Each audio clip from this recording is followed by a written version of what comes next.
Hey, what's up, guys? So as promised, I wanted to do a quick video, might not be so quick, but just on Everesting and prepping it. I wanted to include this on my Everesting video, but it would have just made it way too long. So this is going to be my Everesting tips and tricks video. So I made a little list so I didn't forget anything. The first thing that I've got is you're going to want to lose weight and gain power. So to give you guys an example, when I first started trying to attempt the Everest, I weighed about 230, 235. And now I weigh about 200. So that's about a 15% loss in weight. So if you look at that as laps, my Everest attempt took 22 laps. But at this weight, doing 22 laps at my old weight would have been 15% harder than at my new weight. So 15% of 22 laps is about 3 laps. So if I did the Everesting at my old weight, it would have been like doing it at this weight, doing 25 laps. So the more weight you can lose, the better. It's gonna be a lot better. Also, the lighter the bike you have is gonna matter. I rode the Trecamonda SLR with the zip wheels. This bike weighs about 15 pounds, and then with all the gear and stuff on it, maybe with my bottles. I only took one bottle up with me with my bottle, this, and stuff. I just put it in as 18, but it's probably 16 pounds total. So anywhere you can cut weight is gonna help you. I even took my tools out of my saddlebag and minimized that. And then, like I said, brought one bottle each time. So the laps were about 35, 40-minute laps. So one bottle of water per lap was my rule of thumb, which leads me into my next thing is nutrition.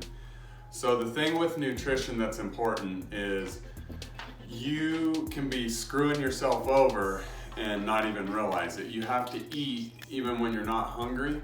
So you could be feeling great, not eating, and then 3 hours later, you're on the side of the road, you can't pedal, you have no energy.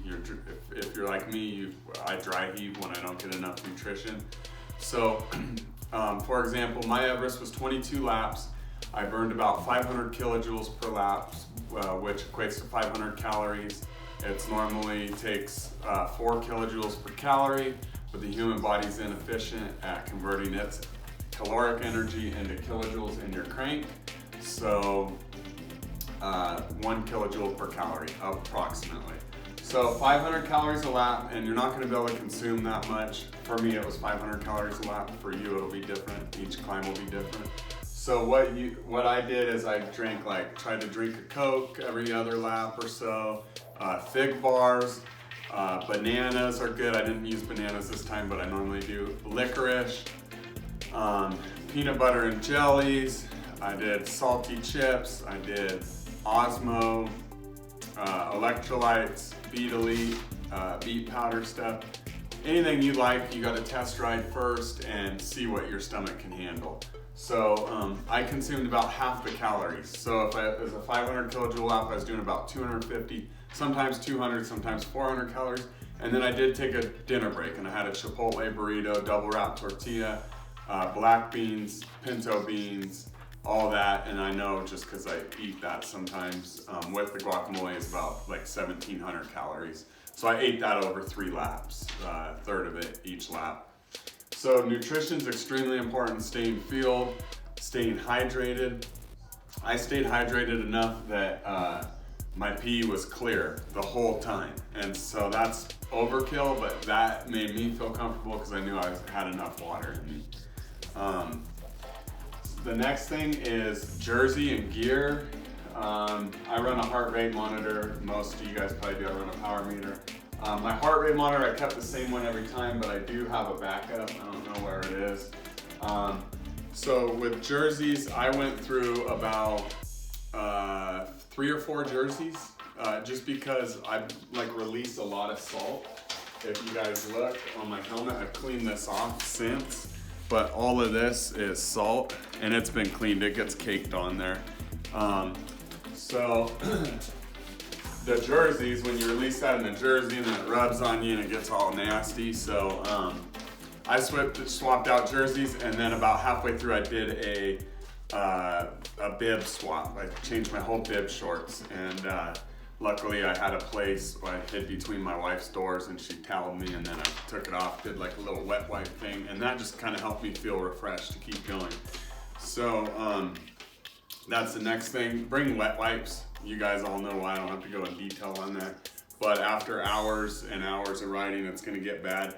I normally don't get saddle sores at all, and on the Everest, I got blisters. So it helps to prep for that. Another thing is 2 GPS units. So I have my little Garmin, I think it's an 830 or 835, probably says on here, 820, Garmin Edge 820. This thing's great. I love it. I love how it, the life, I like a lot of stuff about it. The problem is the battery life on it's only like 12 hours, and normally when you put it in battery save mode, it'll last much longer. Mine's been messing up, and I've used this Garmin for hundreds of hours, so I'm not, too upset that it's finally breaking, but it won't go into battery save mode. So if you can, get 2 GPS. The second GPS that I have is not in here. It's probably charging. Anyway, it's called a Lezine, L-E-Z-Y-N-E GPS. That thing's awesome for endurance stuff. It'll record your power, it'll hook to your phone, it'll do all that. It's just like an off-name brand, and the screen quality is just black and white. It doesn't look that good or anything. No touch screen, but that thing will last 24 hours, no problem. I ran it for 22 hours straight, still had battery life left. So I ran 2 just in case the Garmin messed up. The Garmin did not mess up. It did great.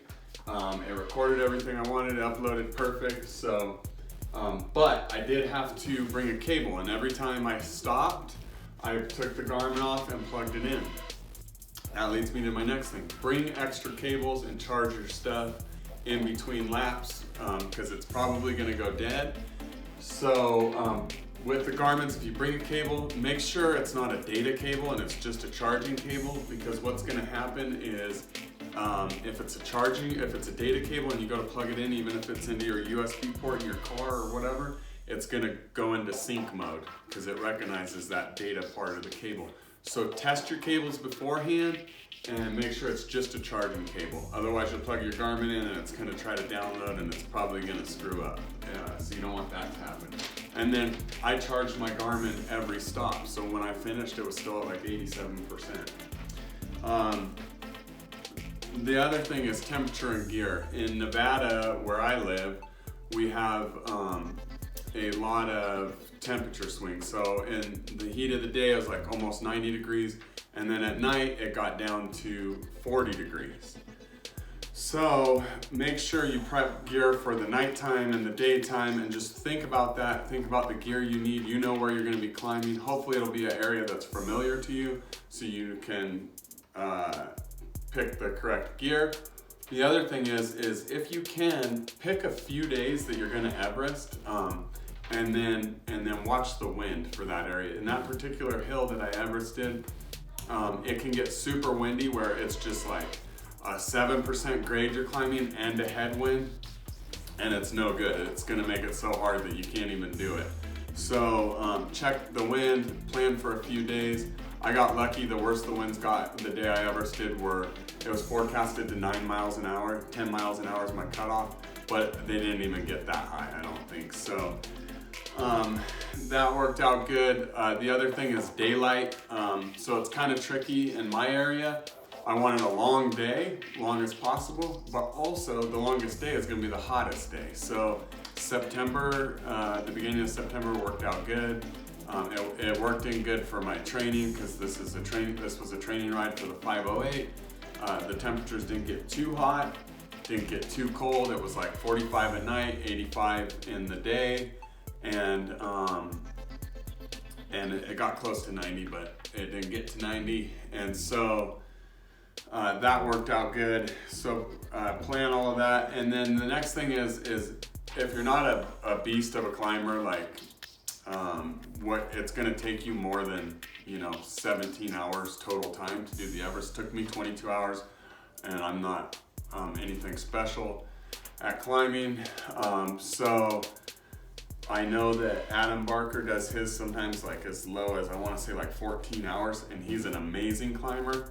So plan out your ride, and if you can, this is my last suggestion or tip for you, have someone that can do a direct follow for you. I have awesome lights. I use the Night Rider Lumina, and then I have a really bright tail light, which they did last through the night, and I used them, but it would have sucked. So what I did is I had my wife do a direct follow, and then that way she's a buffer between any cars.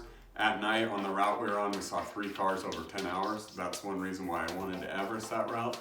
But also it's just nice to have her there for a buffer. So if you can, have someone do a direct follow on you at night. It gives you more light, it's safer.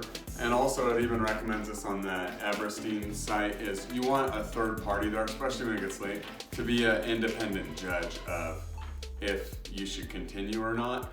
And I think it works both ways. Be an independent judge of if you should quit. If you're going stupid and you've got some serious health issues going, they'll make you quit. But also, like what my wife did, is I got down to 3 laps left. I thought I was gonna have 3 laps, but I really had 4.